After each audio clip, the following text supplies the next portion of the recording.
Hello, ladies and gentlemen. Welcome to the new episode. I don't know how to start this intro because usually I do like the whole rigmarole. Welcome to this and the Man Myth Legend, Circle Gables, all that. But it's like we literally just seconds ago into that last episode about talking about Christmas and most anticipated for next year, and then going back looking at 2020 for in games. This is this is part one of our top 10 list for 2020. We do it almost every year. The last week of the year, we put together our top 10 list for the year. So it should be fun doing that. Sat down and got mine put together. Gables got his put together. We don't know what they are. Few little caveats just for me. I never put Madden on my list. The game's just not allowed to be on there because I just don't know how to rank that game. That's a different beast in itself. Then we have like little rules, like you can have expansions are allowed, but a DLC pack is not. Remakes are allowed. So like looking back, like a Resident Evil 2, that's allowed, but a game that just got like a remastered is not allowed. Like Devil May Cry 5 for the got remastered for the next gen consoles, that's not eligible. Stuff like that. So like I said, we do this every year. We don't know what's on our list. We go back and forth, take turns, starting from 10, work our way down. It's always a good time. This is always my favorite recording session of the year. Not only, but it's fun looking back at the year and putting together and having those little arguments in your head about, okay, where does this go? Oh man, I don't want to leave this off my top 10 list, but I guess I got to. And is this the 7? Is this 7 or is this 8?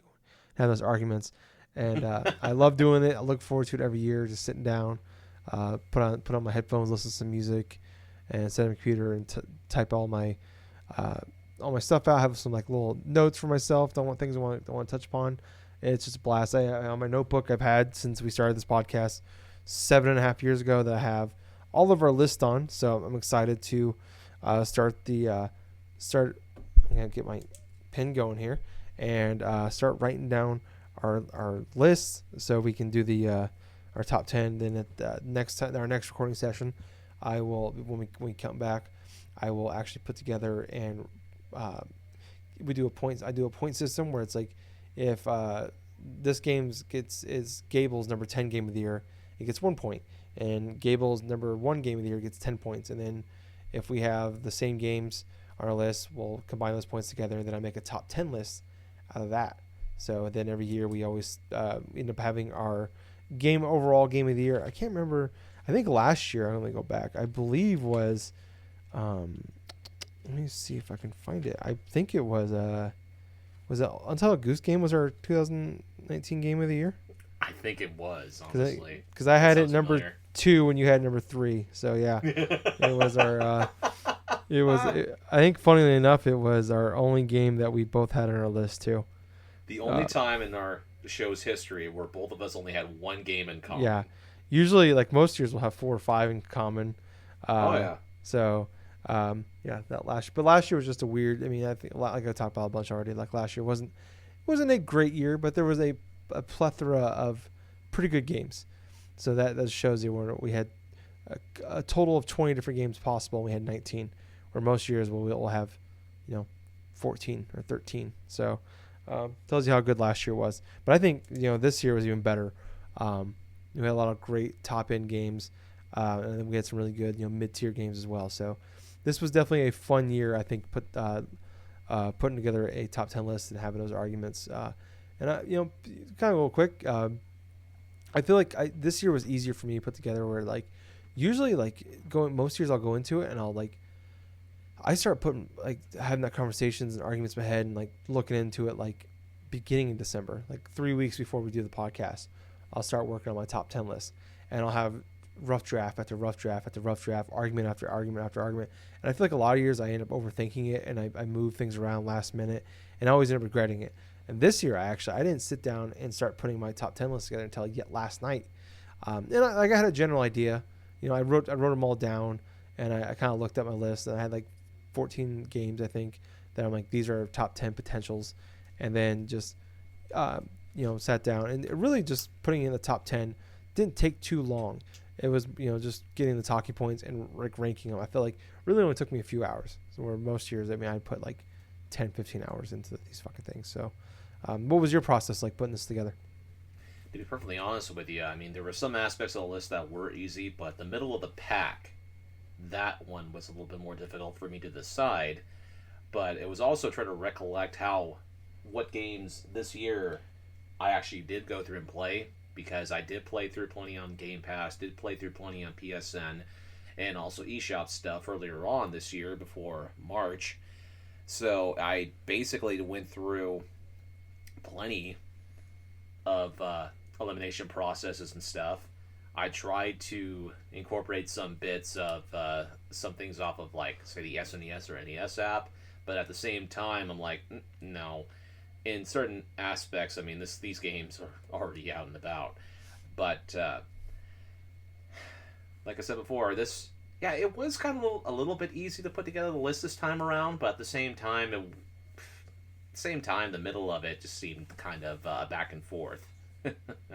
Yeah, that's always for me is the case. It's like I always feel pretty good about my like top 3 or so. It's like it's always like when you get to the middle, like I'd say like the around that 5 to 8 range is always the hardest part for me, and then always 10. 10's tough too because it's like, if it's a really good year, it's tough leaving some of those games out off your list. So, yeah, I guess we can jump right into it. Gables, do you want to start or do you want me to start? I'll start this time, Okay. actually. All right. Give me your number 10, buddy. All right, so number 10 for my list of the games of the year for 2020. Number 10 is Fall Guys. Oh, okay. Nice. So Fall Guys, for a time when it was still remotely popular, back before another game kind of stole its thunder, so to speak, not even like a couple months later. This game was very fantastic in terms of its whole twist on the battle royale type of experience, more or less becoming like a big old game show, and you had to contend with, like, oh god, 59 80. other. Was it 60? No, like, it was 60 or 80. It was like 60 actually, so 59 other people. So you're a part of this game show, and you have to compete with 59 other people in regards to try to be the top one to take the crown. And let me tell you, I definitely had a fun time playing this game this year. It was kind of hilarious how the game kind of came out, and then YouTubers were talking about it, people were online were talking about it. I started playing it, and immediately the first couple of games I got into like the top 10 like towards like the final portion of the round, because it's mostly due to platforming. I mean, unless your online thing was like crap, a lot of the mini games were fairly understandable, and that was the beautiful part about Fall Guys. The overall courses, they are simple to understand. They're hard to master, especially when you have a lot of other people try to grab you, try to push you off the ledges, try to do this and that. And yeah, I fell victim quite a few times of people being jerks. But at the same time, the best moment came when that game, for me, was after about a good solid few weeks of getting like second place for these various matches and stuff, like multiple times, and sometimes not even the fault of my own. It was like some sort of crap that they just happened to get and hold on, like, and even at certain parts, other people try to keep me from getting the freaking crown or something like that. And some of the final ones literally grabbing me so I wouldn't be able to get it. Big old dick moves and stuff. But when I finally got the crown, that in and of itself, for me, was the highlight of it. I'm like, okay, after all that battle, I finally got my crown. And quite honestly, after I got that crown and I went through and I finally won my first match and stuff, I'm kind of like, well, you know what? Now that I've got the crown and got everything else, it's like I feel satisfied with this game. And so I promptly kept it on my PS4 for a while after Extra Life, and I just decided to delete it. But honestly, for the time I had with it, it was enough to where it was notable, but at the same time, it was rather enjoyable. So Fall Guys is number 10. Nice. Very cool, man. So my number 10 is a game that I was actually really looking forward to, and I was waiting to get around to playing it, and then got put on Game Pass, and I had a blast playing through on there. It's a little game called Street Race 4. Nice. Yeah. Yeah, Streets of Rage 1 and 2, especially 2, was a game, were two games that were two of my favorite games of my childhood. Playing through those, having a Sega Genesis, playing through those constantly when I was younger, and like I literally beat them multiple times a day, for all the time. I go through phases where I just jump into them and play them over and over again. Um, and I could probably play the whole soundtrack in my head right now. Like that's how much I played those games, and I could probably run through that game in my head right now too, especially the second one. Um, but yeah, I was just like going into it. I was a little nervous at first. I mean, admittedly, where I was just like, I don't. I mean, it's Streets Rage. Like, it's like how well they can do this. Beat 'em ups. You don't have like. There's not very many good beat 'em ups that come out anymore. Or it might be some good ones there. It might be some okay ones every now and again, but nothing really write home about. And then this one came out, and I just had a really good time with it. I think it only took me a couple hours to beat. There's like 12 levels, and each one's probably like 15 minutes or so. Um, yeah, it was just really good. I thought the art style was really great too. It was nice to look at. It was very like comic book style esque, and just kind of bringing away of like, um, it's kind of got the old school look to it, but also like they brought it. They did a good job bringing it to 2020. Um, and I thought the boss fights were great as well. I love the boss fights. Except some at the end were not great. Where it's like, we're gonna give you this boss fight from stage 2 and 3, and now you're gonna fight them again, but this time they're together, kind of stuff. It's just like, you just kind of get that trope that we saw a lot in a lot of beat 'em ups back in the day, especially even in Street Rage had them too. But really loved it. Like just even like there's a couple of elevator scenes that you had to fight on, platforms you had to fight on, which is great because that's some of my favorite parts of the original Street Rage games was fighting on the elevators and stuff like that. It was a really good game. It was a good way of it was a good revival for, like I said, one of my favorite games when I was a kid, and it's something I did not um, expect to like as much as I did, but really really enjoyed. It's I don't. I think my one thing with it is I don't feel like there's a lot of reasons to go back to it. I mean, it's a beat 'em up. I guess if you really like, if you want to go back and play them a bunch of times, you can. But after I was done with it, I was done with it. But yeah, I was really happy with it, and I think it's definitely worth. If you have, I don't know if it's still in Game Pass, but if it's on there, then you like beat 'em ups. This is a really really good one, I thought. That has been number 10, Streets of Rage 4. What about you, Gables? All right, so for my next one on my list, number 9 is Battletoads. Nice. Okay. So Battletoads, like I said in the previous episode, this is as one of my actually most surprising games of the past year, because from what I saw in early footage of it, what people were talking about it when it was first shown, people did not like it. And obviously there are some gamers that still don't like this game only because of how different in terms of tone that it was from the original game, which then again, I argue that the game really wasn't that serious to begin with. Yeah. I mean, for God's sakes, you have three anthropomorphic toads or something like that going through and like having '90s references and this and that. It's not, I would consider, realistic. Yeah, That shit. I think looking back at it, I think a lot of it too is like they're probably playing just the levels of those games, and it's like Right. the combat's not the right home about, but I think like it's the whole package that really makes the game better than what it really Yeah. should be. To be perfectly honest, I think it's a great first game inside of like a maybe future releases. I feel like that the combat laid some good like foundation in regards to like its combos and its tones. I mean, there are definitely some elements of the game that could have been improved in regards to adding a bunch of more different combos. Maybe not have so much of like the same things you could use, but I thought the subtlety of I thought the humor of it was pretty fun. I mean, there were some parts where I was actually laughing at it because it was actually pretty it was actually pretty funny, and it got me at some moments. I mean, the shifting of the different types of like mini games, the different types of like aspects of it, I did enjoy a fair amount of them. Even though if they were as simple as like, okay, hold buttons in this type of combination in order to advance things further for your ship, or oh, okay, let's go ahead and have like a shmup sort of level to where you have to go through and like blast things with your Battletoad ship and this and that. I mean, I kind of liked how it broke up in the monotony of go to one stage, fight a bunch of enemies, fight a boss, then stage ends, and you have to go and repeat that again. So I did like how the different Toads felt. One of them was sort of like a light character, very fast, very speedy, was able to element of combos, but You had like another one that was more balanced, and then the last one was more like a heavy fighter or some that implemented very like powerful blows, this and that. I did love how you could seamlessly switch between the toads at will, pretty much.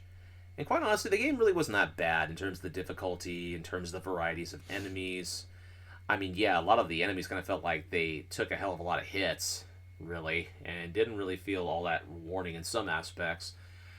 But honestly, for what it was, I felt like Battletoads was actually a solid game. And that in of itself surprised me most this year. So at number 9 is Battletoads. All right, very cool, man. My number 9 is another game I did not think could be as enjoy as much as it did, and it's funny. I played the one before that just like a couple weeks before it came out, and ended up really liking that one. And I'm like, oh fuck yeah, I'll jump in and play this one. And that game is called Resident Evil 3. Yeah. I mean, like the reviews are definitely like all over the place for this one. I feel like either it's like that game got like 7s. I saw a couple 9s. I saw like some 8s. It's just all over the map. And it's definitely in there somewhere. It's in that 7 to like 8.5 range. Where I think it's like it's a really fun, fast paced action game. And kind of like as I was playing it, I was like, this is what I feel like Resident Evil 5 and 6 could have been, like, or should have been. You know, where it's like they just went crazy with, you know, we talk about it over and over again. Everybody knows about, like, just they try to make a Gears of War game, and it just didn't work. And this felt like what, you know, Resident Evil 5 and 6 really could have been. And I love the RE engine, and just everything looks really good in that engine. And I really liked Jill Valentine in this game, where like I usually don't follow this character too much for the story, follow the story that much. They're usually just dumb, batshit crazy stories, and it's like, I mean, it's still corny. It's Resident Evil, it's corny, but I actually like Jill, where she like showed some real emotions, and I thought the actress that played her did a really good job of her, like just with expressions and things like that, like where it felt like she felt like an actual person, where it wasn't just like, I felt like, you know, like I thought Leon and Claire in Resident Evil 2 weren't like all that great, even in the remakes. Nothing really stood out to me in those.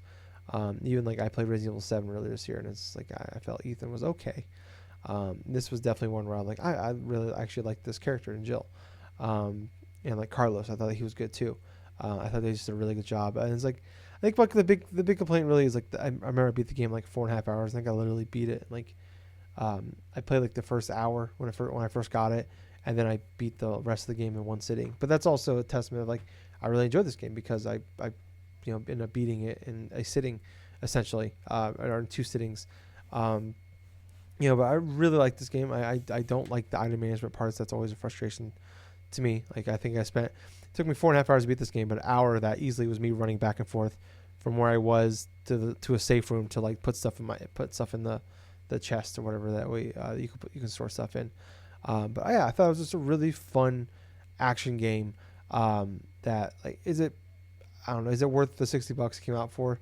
Definitely not. In the multiplayer I heard was the resistance thing they put in there was just garbage. But yeah, I feel like, I mean, if you like Resident Evil games, like this is definitely one. I think like I've seen it for like $20-$30 a lot lately. Like this is a really good game, I think. Not a great game, but it's a really good game. And I think a lot of people should check it out because I feel like it kind of got glossed over because I think Resident Evil 2 stunned people, and I think the expectations were probably a little too high for Resident Evil 3. But that's number 9, Resident Evil 3. All right, that brings it up to me. So number 8 is going to be a little bit different. So this is a game that I actually had played on the eShop like months ago. It was something that was kind of weird, kind of obscure. I did not know, I did not know exactly when it did release, but I double checked it before purchasing it. Yeah, it was released earlier this year, and it was kind of weird. The game is called Doggerai. Now, what Doggerai is, it's like an action platformer that has like almost like a sepia tone like look to the game in and of itself. And quintessentially, you get to play as this dog character, right? That goes through these various platforming levels, and you get to face off against these bosses at the end of each stage So it looked like a mix between like in action games, like say of a Ninja Gaiden, or even like of a Mega Man thing, where you get to select your own stages, you get to do this and do that. But depending upon certain elements of the game, especially towards the end portion of it, you can actually choose like specific like different endings in regards to it. So the replayability is there in that regards, and I thought that was very cool. I did like the look of the game. It's definitely simplistic. You could have kind of almost mistaken it for like almost a early form of a Game Boy game for back then, which that's the kind of aesthetic I thought was pretty cool. I really liked the elements of the level design. I thought they were fairly fine in terms of like what you were supposed to do, how you were supposed to how you were supposed to transition between specific enemies and stuff. The game wasn't exactly like specifically hard per se, but at the same point, I thought the challenge was fair. But at the same time, the game wasn't really that much money. It was like maybe $5, so it was definitely one of those games that I have found on the Switch now for like almost 4 years in a row now, where I end up finding a game or buying it for like maybe $5 or less, and I end up spending like a good amount of time on it because it's fucking fun. I mean, case in point, Kamiko comes to mind, Night Terrors comes to mind, One Strike, and then it's like last year. Last year it was like Akane, where to me, even though I don't remember it being on my top 10 list or something like that, that game definitely I put a lot of good time into it. And Dogurai is definitely one of those games where it basically came out of nowhere. It was something I picked up randomly on the eShop because I was in the mix of playing games like Snaky Bus and Super Mario Brothers 35 and stuff, and playing those games in the down low. But yeah, action platformer Dogurai takes the number 8 spot. Very cool, man. Those are always the best games where you just like you just take a chance on a game on the store, and like you just end up having a blast with. Like that was like last game I had that with was like Forgotten Anne back in 2018. It's like Yeah. those games are just, yeah. Those games always the games that come out of nowhere are always the best. I just watched the trailer and it looks pretty cool. But yeah, my number 8. Are we on number 8 now? Yeah, we're number 8. Yeah. My number 8 is Stunner. If you would have asked me at the beginning of the year where I would have ranked this game, it would have been 1 or 2, 3 at worst. But that game is Doom Eternal. Okay. Yeah, it's a game I really really liked. Obviously, like we hyped that game up for so long. Yeah, we did. Love Doom 2016. Adore that game. But my biggest complaint with that game was even the developers talked about was like that last like third of the game. It was just like they ran out of ideas, and they just kind of like, and it's something I complained about even at the time was like, it's just onslaught of enemies, and it's just like different. It's just a bunch of waves of enemies, and we're just all these guys that were, you just run into every now and again. Now they're just part of the enemies that you fight, the demons you fight on a regular basis. And that was the big issue I had with this game. There was like I can't remember there's a really great boss fight in the middle of the game, and I can't remember. And he has the dog with him that like the wolf that like that attacks you, and I can't remember what it's called. But it was a really awesome boss fight. It took me multiple attempts, and I finally beat him with like literally like literally my last fucking bullet with my little tiny sliver of health, and it was an awesome fucking fight. And then it was just like, oh, now he's just a part of the fucking, like a level or two later, he's just like one of the guys. Now you're gonna fight 20 of them, and that was an issue I had too with this game was like they still didn't solve that problem of like, like that last chunk of it where it's just like we're just fighting an onslaught of different waves of different types of enemies that you've been the same. We're not adding anything new, and the enemies that were special to you are no longer special, and they're just a part of the game now. And I at first I enjoyed the platforming parts, and I thought it was fine. I actually thought it really helped the combat portions of the game, where like added like it made it a little faster, added some like verticality to it where you're running and jumping and climbing up shit and get some extra air out of them. Like I thought it actually was really good. But I think what really hurt the game was like they focused, like got a little too crazy with it. Whereas like there's just whole sections of that game that go on for minutes on end. You're just platforming. You're doing wall jumps, you're climbing up things, you're double jumping, and you gotta do all. It's just like it wasn't that. It was good in the combat, but it just killed the flow of that game. Where that game was like about movement and speed, and definitely in the combat parts it was, but even like outside of combat, you're just fucking going. It's just balls to the wall all the time, and it's just like it just slowed that game down to a crawl. And it's like even at the time of coming out of it, like I still loved it, and I 2 thumbs up. And I still really enjoy the game. I think it's a really really good game.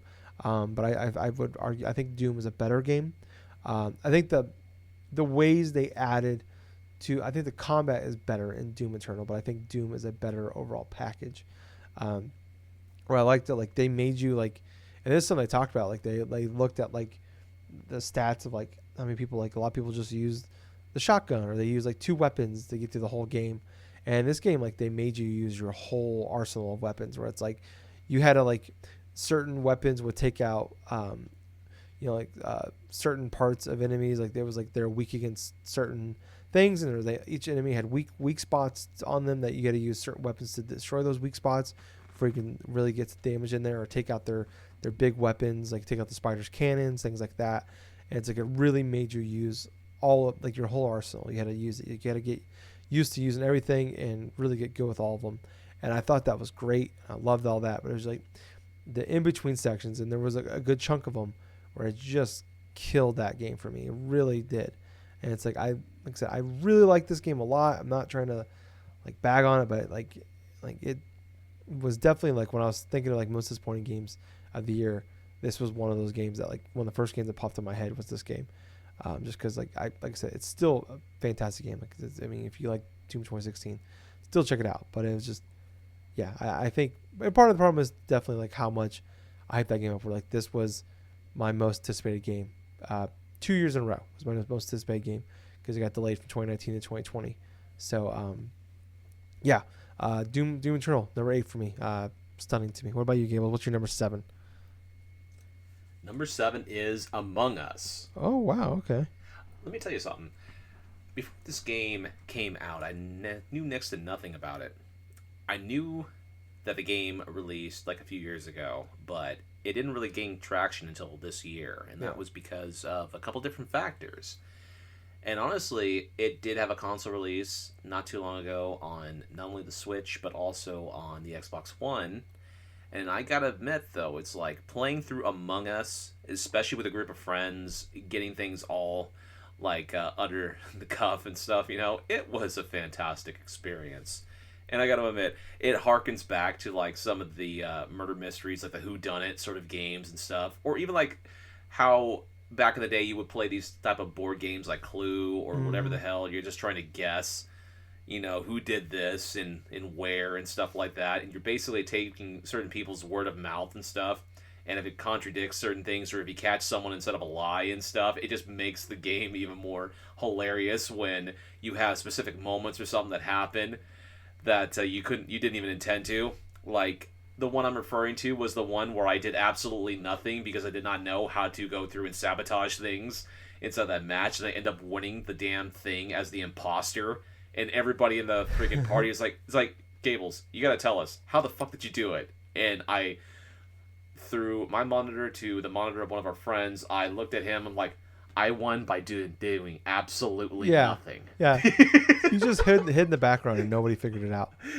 That last portion where it was just the 4 of us.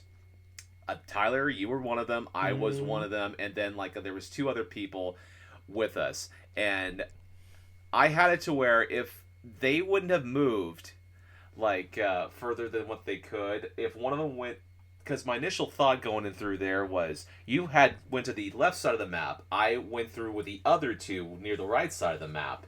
So my thought of it was, okay, if one of them goes to the door, I can kill one and then go through the door and kill the other one.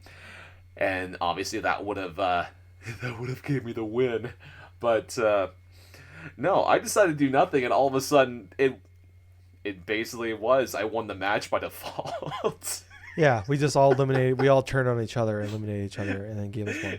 It was on top of that, you just didn't say anything either.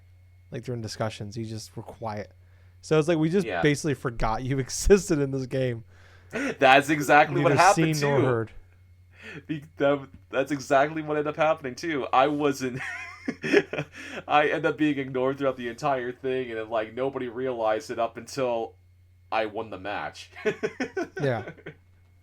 But yeah, there was some definitely other fun moments too, like the whole conversation on whether or not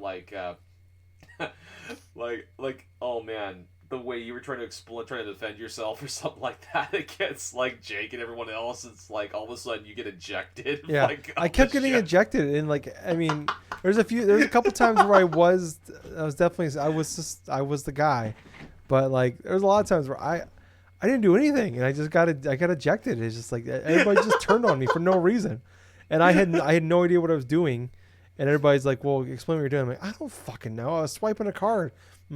That's very suspicious of you. You're gone. I'm like, what the fuck? No, I honestly stayed quiet throughout that thing because the whole aspect of it was pretty hilarious, where you were explaining your case and you were fairly serious about you explaining your case, and everyone else was on the side, and I was like, okay, what about this? What about that? And all of a sudden, it's like you get ejected off of the fucking ship. Like, fucking bullshit, man. Everybody just turned on me. It's bullshit. Assholes. No, and one of the most frustrating things about this game, and why it's on my list here for Game of the Year, oh my god, the one match where Jake and I and everything else, and I told you guys from the get-go, from the first things, like, yeah, you know what, this guy did it. And quintessentially was one of the randos that we let inside for our fucking ship stuff. It's like, I knew that he was doing something. I think I saw him go into the same room and stuff, or come out of the same room where someone's body had been found. And I'm like, okay, this and that and stuff. And like Jake believed me to a certain extent, but we couldn't convince everyone else. And what ended up happening is the final four, the guy kills me. And I told you it was fucking him. Yeah. No, you guys had like a running gag. It's like, you know what, Gables was actually pretty good. He was actually able to point him out right away. So yeah, that was my number 7 game of the year. Very cool, man. Among Us. Nice. So my number 7 is a game I really, really liked a lot. Obviously, they're on my top 10 list, so I should have to clarify that. But it's a game I liked a lot, and I was looking forward to playing, but it still blew me away how much I ended up enjoying it. And that is Ghost of Tsushima. Nice. Yeah, really enjoy it. It's the Assassin's Creed game in Japan that we have been clamoring for like a decade, and they just for some reason haven't done it. And it's funny, like I talked about at the time when I was playing, I'm like, this feels like a better version of what Assassin's Creed has turned into, where it's like it's turned more like, it's always been open world, but it's definitely turned more into a open world game than before, and a lot more side quests to do, a lot more, they focus more on the action. And it's like playing Ghost of Tsushima, like, I mean, obviously it's your sword fighting, but I thought the combat's faster, it's better, the weapons you get are good. I loved like unlocking new stances and new abilities and adding on to them. Like, I just really love this like the gameplay of this game, and I love like the fights, and I just love like the showdowns you had with people, and like the ones where like you like go up there and you have to like you have to wait for them to make a move to like it's a standoff. You know, wait for them, then you can one hit kill them, and then you can like do the upgrade where you can like add on to it, so then you can like combo like one hit kill 5 guys by the end of the game. So like I take out like half the fucking guys in like one fell swoop. But I think part of the reason it's a little low, it's at 7 for me, is I just, I feel like the PlayStation first party games have been just killing it, especially as of late, where like the gameplay's been top notch and the stories have been top notch. I think with the characters they've had, and there's some clunkers in there. I feel like personally, but I feel like overall, like you look back, I mean, Horizon, God of War, Ratchet and Clank, there's so many really good games that have come out. Spider-Man, just been really, really great.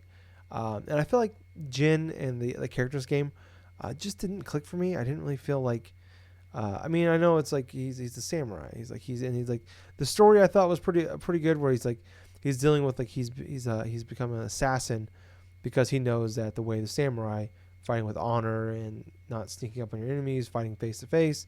Like he knew that way, like they were gonna lose if he didn't change. And I liked that idea of the story. I just didn't feel like him as a character itself wasn't like just didn't click with me. I thought, but maybe it's just um, part of that problem. I felt like with him being the samurai, it's just kind of that idea of him is just kind of boring. But I love the idea of him like becoming the ghost and fighting that battle, and also like with his uncle and uh, all that, like where they're like disappointed in him like for becoming the ghost and changing, not honoring the code of a samurai. I thought that story was good, and I thought the main bad guy in Khan was really good. I really enjoyed the cutscenes he was in. That it's like coming after even after I beat the game, like I felt like I still wanted. I had a hankering to go back. Like I really enjoyed the combat that much. I just want to go and take over more like the villages and stuff like that, and do more of the side things.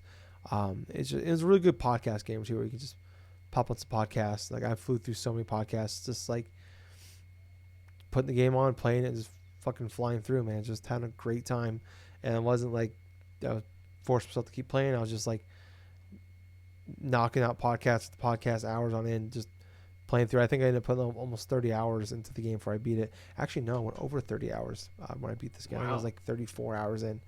If I look at my PS5 time. So one of the games I put probably some of the most time into this year as well, and it's just a gorgeous game. Especially like the things HDR does this generation is just fantastic. Like I think it's the third prettiest game I've seen this generation, behind Horizon and Gears 5. Where I thought just the colors with the flowers and all that, just this world shines and it's beautiful. But yeah, this game is utterly fantastic. So yeah, it's my number 7, Ghost of Tsushima. Gables, what's your number 6? All right. So my number 6 is Streets of Rage 4. Oh wow, okay, first time. I believe this is our first. Yep, this is our first in common game. All right. So Streets of Rage 4. I gotta admit, you know what? I do love my fair share of playing Streets of Rage. Streets of Rage 2 continues to be my favorite one of the series. I mean, the game I can actually go from beginning to end, enjoy myself, enjoy the music, because the music's fantastic in that game. Honestly, a lot kind of applies with the Streets of Rage 4, I mean, it may not be of the prestige or like some bits of like stuff as with 2, but at the same time, it actually nails the fundamentals of the game and of the series fairly well. There's multiple characters where you can actually play through, and it's very fun to actually get used to them in that regards. Of course, I go with a balanced character right off the bat, with Axel and stuff, and I go through my experience. It took me a couple of days to go through and like play the game like on. I'm not too sure whether if I went through an easy or a normal setting, but I really did like the stages. I liked some aspects of the music. There are some bosses that are like remixed and stuff and reused, which honestly I kind of akin to that. It's more like a classic sort of flair of a beat 'em up, to where some enemies that are like bosses in some stages will come back, like in the later ones, that kind of give you like a specific like a boss gauntlet. I mean, it has happened inside the series from like the original Streets of Rage to like Streets of Rage 2, and then like in this game for Streets of Rage 4. Yeah, I can understand that. The end, oh man, the ending boss of this game, when you get to face off against the twins and do all this and like take out one or the other. I actually did it to where, like, the first time I was facing off against them, I got one down. I was trying to get the other one, and I ended up dying. And then all of a sudden, I went back and I did kind of like the reverse, took one out, and then the other. Is like, oh, okay, now I figured it out. I can do this and do that. But I will say this about Streets of Rage 4: I played it through on Game Pass. I've had some time to stew on it, and it's definitely one of the games I want to go back and play, because that was actually a pretty damn fun experience. And not only that, but there's other characters I can play as. There's classic stages or classic parts of stages from past Streets of Rage game I can actually unlock, and I've only unlocked like maybe one of them in regards to my entire playthrough. But there's like I said before, I can play through it, say with either Blaze or with like the character from the original Streets of Rage. Oh God, I forget his name now. He's the older brother to the girl you get to play as. No, but Blaze. I'm trying. It's on tip of my tongue. Go on. Sorry.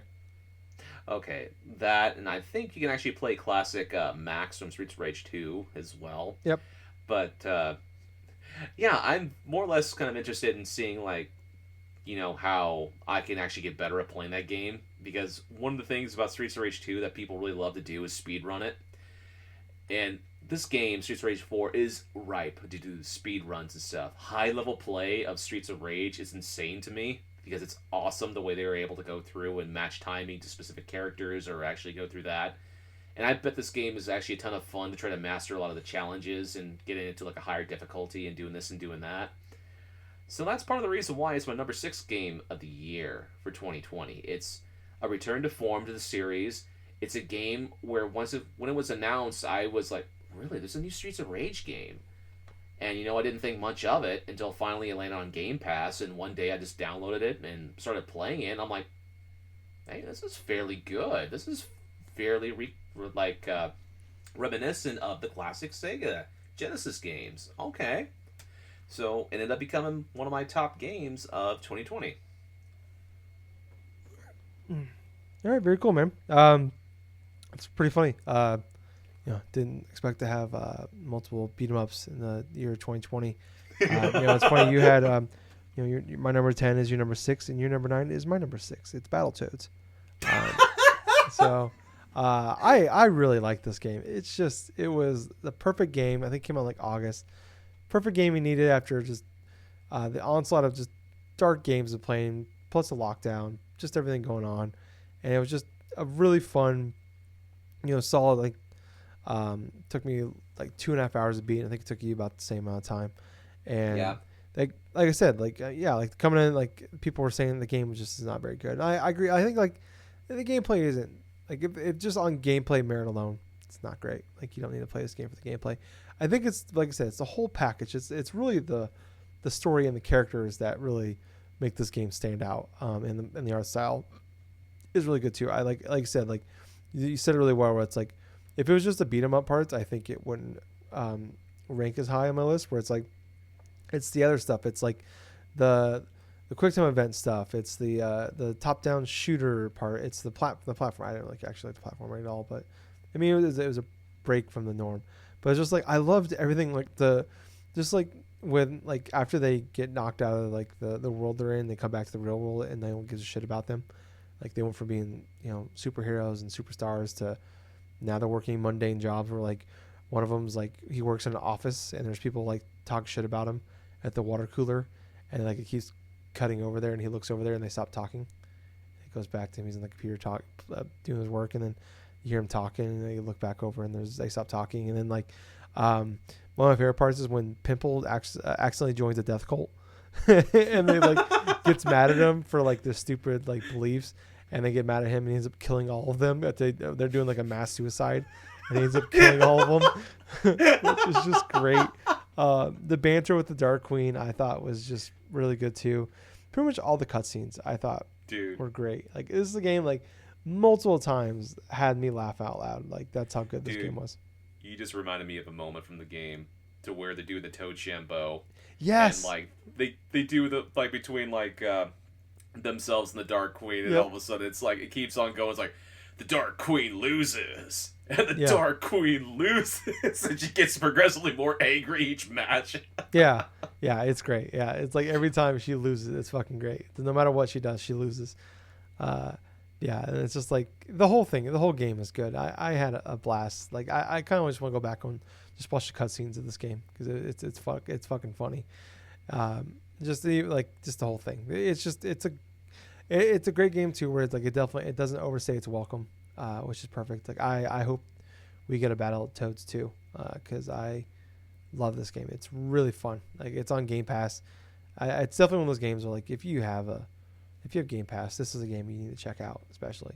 It's like I'm not even a huge beat 'em up guy anymore, and it's like I have two on my top 10 list, where I don't think I've had a single one even considered for a top 10 list in years prior. So pretty good year for beat 'em up games, but we had two really good ones this year. But Gables, that will wrap up part 1 for us. Actually, I'll do a quick run through here, quick reminder for everybody. So Gables, top 10 so far, is number 10, Fall Guys. Number 9, Battletoads. Number 8, Dog Ride. Number 7, Among Us. Number 6, Street Rage 4. My top 10 is Street Rage 4. Number 10, number 9, Resident Evil 3. Number 8, Doom Eternal. Number 7, Ghost of Tsushima. And number 6, Battletoads. So far, we've each done 5, and we have 2 games in common. So Yep. I already had more than we did all of last year. So looking pretty good. But yeah, that will do it for part 1. We'll be back next week with part 2 of our top 10 list. We'll do some honorable mentions and do our 5 through 1s. So I hope you guys enjoyed this one, and we'll see you guys next time. Bye, guys. See ya.